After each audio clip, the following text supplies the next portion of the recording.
यही नहीं कि माता पिता गुरु जो है वो प्रेरणा स्रोत है, उनको मॉडल बन के रहना चाहिए। यहाँ पर हमको और भी मॉडल देने पड़ेंगे, बच्चों के लिए हीरो देने पड़ेंगे। एक आदर्श समाज, एक परिष्कृत समाज, एक स्वस्थ समाज वही है जो अपने बच्चों के लिए सुंदर और बहुत अच्छे मॉडल और हीरो देता है। आप देखिए यहाँ पर पुराणों में लीजिए, पुराण में, हमारे पुराणों में कितने अच्छे चरित्र सब है। वहां पर देखेंगे वो सारे चरित्र ना, वो एक प्रेरणा के स्रोत है, मॉडल है, विशेष रूप से बच्चों के लिए। आप देखेंगे कि यहाँ पर हनुमान जी है, हनुमान जी बच्चों के हीरो हैं, मिस्टर यूनिवर्स, उनका मसल देखिए कैसा है। हाँ? वो कुछ भी कर सकते हैं। हाँ? वो समुद्र लांघ के जा सकते हैं। और राम जी जब उनको बोलते हैं हनुमान जी को कि जाओ ये संजीवनी बूटी लेके आओ, तो वो एक पत्ता लेके नहीं आते, पूरा का पूरा पहाड़ उठा लाते हैं। हाँ? और जब राक्षस लोग आते हैं, हाँ, तो राक्षस को ना कीड़ों की तरह मसल देते हैं, उनको नष्ट कर देते हैं। हाँ? तो बच्चे ना प्राकृतिक रूप से ऐसा जो कैरेक्टर होता है ना, उनसे बड़े प्रेम करने लगते हैं, बड़ा उनको मजा आता है। हाँ? हाँ? क्यों हनुमान जी बड़ा सब हीरोइक काम सब कर लेते हैं।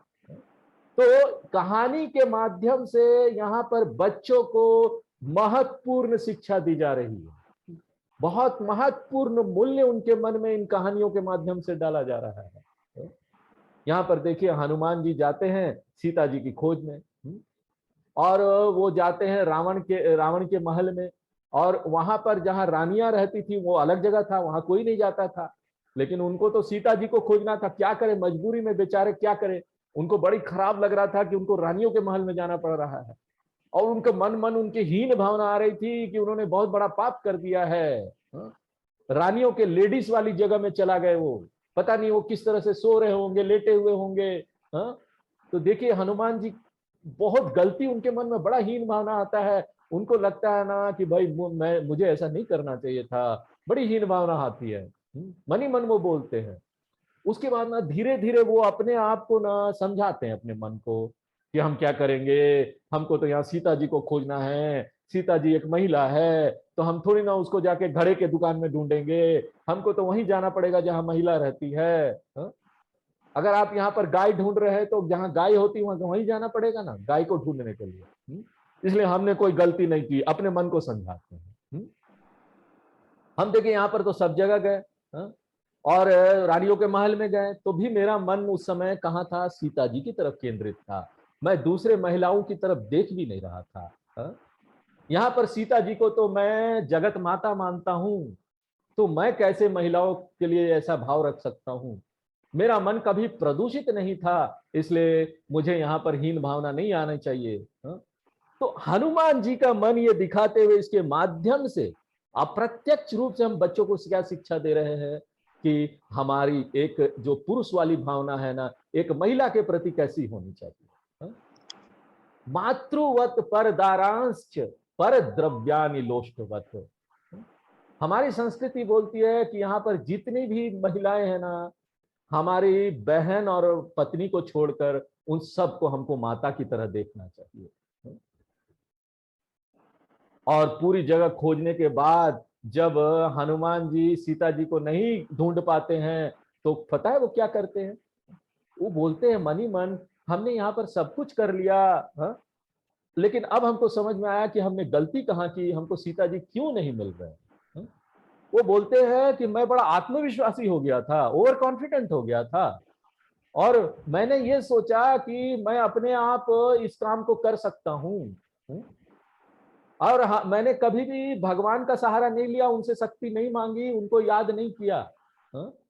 और अब मैं समझ गया हूं कि सिर्फ मनुष्य के प्रयास से यहाँ सब कुछ संभव नहीं है, सिर्फ मनुष्य की शक्ति पर्याप्त नहीं है, हमको भगवान की कृपा चाहिए। तो सोचिए इतना ही मैन टाइप, जो ही मैन शक्तिशाली जो हनुमान जी थे, हाँ? वो ऐसा आंख बंद करके भगवान को प्रार्थना करते हैं। हाँ?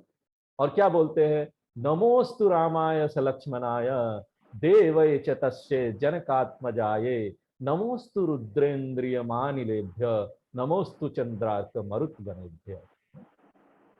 हम जानते हैं कि हमारी जो शक्ति है ना, उसमें भगवान के प्रति श्रद्धा भी होनी चाहिए, भगवान के प्रति भक्ति होनी चाहिए। तो जाने अनजाने जब यहाँ पर हम हनुमान जी के बारे में बात कर रहे हैं तो भगवान के प्रति हम एक सुंदर भावना का विकास कर रहे हैं। हम महिलाओं के प्रति एक सुंदर भावना का विकास कर रहे हैं। और देखिए लक्ष्मण, वो भी एक बहुत सुंदर उदाहरण है।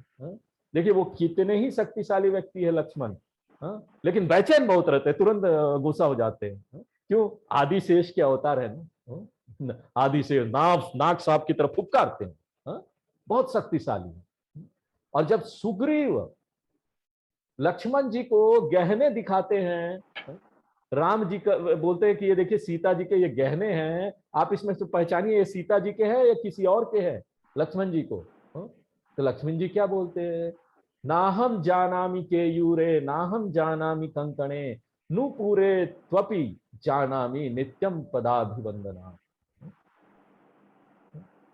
देखिए हमको नहीं पता कि कौन सा कान का गहना है, हमको नहीं पता कि कौन सा नाक का गहना है, हमको नहीं पता कौन सा गले का गहना है। हम तो यहाँ पर सीता जी की तरफ इस भावना से कभी देखे ही नहीं। हाँ, हम एक चीज बता सकते हैं कि पांव का गहना कौन सा है, क्योंकि हम जब भी सीता जी को देखे हैं हमने उनकी पांव की तरफ देखा, एक माता की तरफ देखा, इसलिए हम उनकी पायल को पहचान सकते हैं।